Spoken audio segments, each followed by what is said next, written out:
Rahul Gandhi Twitter पर रोजाना किसी न किसी मुद्दे पर मोदी सरकार पर हमला बोल देते हैं। अब राहुल गांधी ने पेट्रोल डीजल के बढ़ते दामों को लेकर एक ट्वीट किया। राहुल ने सवाल पूछा कि पेट्रोल डीजल के दाम कब कम होंगे, क्या जब अगले चुनाव होंगे तब? वैसे राहुल गांधी को यह सवाल मनमोहन सिंह से पूछना चाहिए था। इसका कारण हम आपको आगे बताएंगे, पर सवाल पूछा गया है तो इसका जवाब जानना भी बेहद जरूरी है।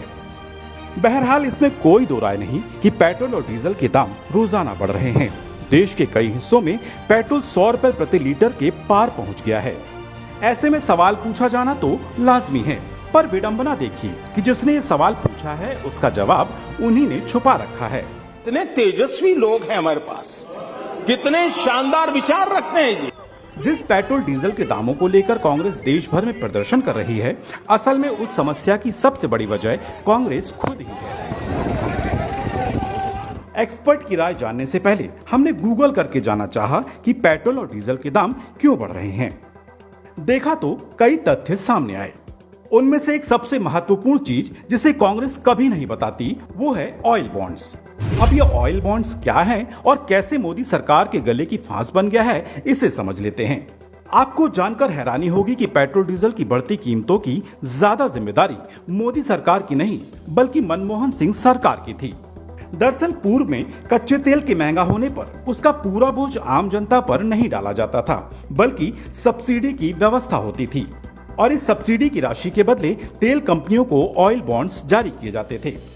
इन बॉन्ड्स का मैच्योरिटी पीरियड 10 से 20 वर्ष का होता था। सरल भाषा में बताएं तो उस समय की यूपीए सरकार ने तेल कंपनियों को कहा कि हम आपको सब्सिडी नहीं दे सकते, लेकिन फिर भी आप तेल की कीमतें मत बढ़ाओ। इसकी भरपाई के लिए हम आपको बॉन्ड जारी कर रहे हैं जो हम धीरे धीरे चुका देंगे। ऐसा करने से जनता भी खुश हो गई और तेल कंपनियों को भी लगा कि पेट्रोल और डीजल की कीमतें ना बढ़ा के फौरी तौर पर भले ही नुकसान हो जाए, पर 10 से 20 सालों बाद तो पैसा ब्याज सहित वापस आ ही जाएगा। ये बर्बादी का पेड़ जो कांग्रेस उस समय लगा गई, उसके कड़वे फल बीजेपी के खाते में आ गए। उस समय बांटे गए ऑयल बॉन्ड्स अब मोदी सरकार को ब्याज के साथ चुकाने पड़ रहे हैं। चलिए अब आपको बताते हैं कि मोदी सरकार पर इन बॉन्ड्स का कितना बोझ है और उसे वो किस तरह से चुकाएगी। पिछली सरकारों ने 1.31 लाख करोड़ के ऑयल बॉन्ड्स जारी किए। इन बॉन्ड्स का भुगतान केंद्र सरकार को अक्टूबर 2021 से मार्च 2026 तक करना होगा। इस साल केंद्र को बॉन्ड्स पर करीब 20,000 करोड़ रुपए का ही ब्याज चुकाना होगा। वित्त मंत्रालय ने जो आंकड़े दिए हैं उसमें बताया गया है कि इस साल अक्टूबर नवंबर में केंद्र 5-5 हजार करोड़ के बॉन्ड्स का पेमेंट करेगा। इसके बाद साल 2023 में केंद्र 22,000 करोड़ रुपए के बॉन्ड्स का भुगतान करेगा।